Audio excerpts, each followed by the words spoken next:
이재명 민주당 경선 후보도 강하게 비판하셨죠? 네. 방탄 외에 3년간 한 일이 뭐냐? 이렇게 이제 강하게 비판하셨는데요.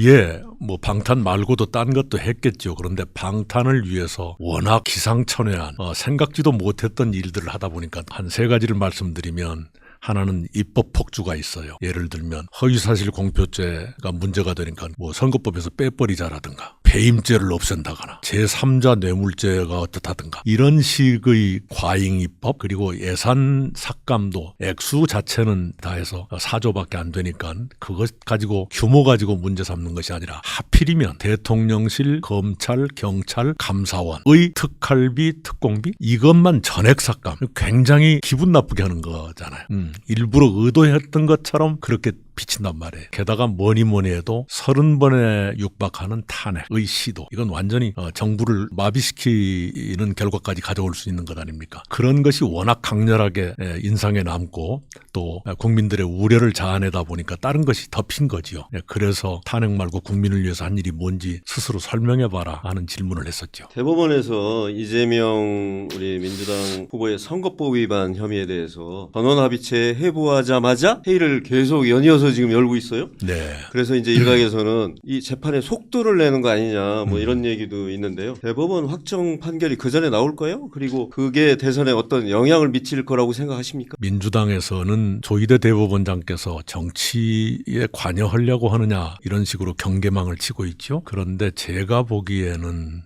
이런 것 아닌가 싶어요. 이 사법부에 대한 국민의 신뢰와 존경이 무너졌거든요, 많이. 그것을 회복해놓고 떠나야겠다는 대법원장님 나름의 절박한 마음이 있었지 않았나 싶어요.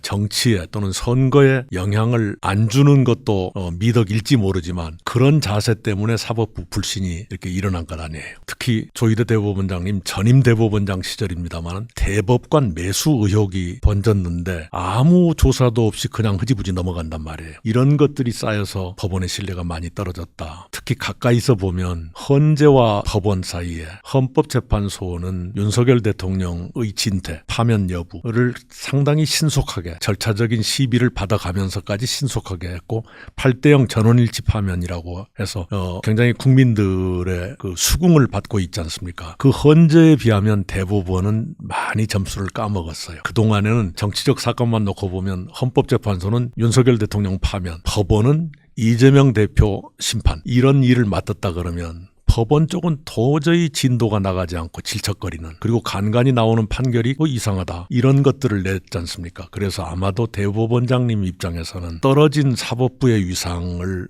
회복해 놓고 떠나야겠다 이 생각을 가졌지 않았나 싶어요. 그래서 제가 법원의 일을 함부로 예측하는 건 옳은 일이 아니지만 파기환송이 나올 것 같다는 생각이 드네요. 너무 늦기 전에. 파기환송이 만약에 나온다면 그게 뭐 선거에 좀 영향을 미칠까요? 여론에는 영향을 주겠죠. 그러나 그 출마 자격을 당장 빼앗는 것은 아니기 때문에 대법원으로서는 그 선으로 가지 않나 싶어요. 그런데 이제 고민이 있습니다. 대법원의 확정 판결이 나오기 전까지는 또 무죄 추정이라고 그럴 거란 말이에요. 이 무죄 추정 얘기가 나왔으니까 말인데, 과거에는 기소만 돼도 무슨 출마를 못한다거나 1심 유죄 판결 받으면 출마를 못한다거나 이랬었어요. 그 당시에 무죄 추정을 몰라서 그랬겠습니까? 일반 국민들보다 더 높은 도덕성을 갖겠습니다, 이런 다짐 아니었겠어요. 그런데 그냥 재판 마냥 미루면서 무죄 추정을 가지고 영업을 한단 말이에요. 그건 정말 염치 없는 짓이라 생각해요.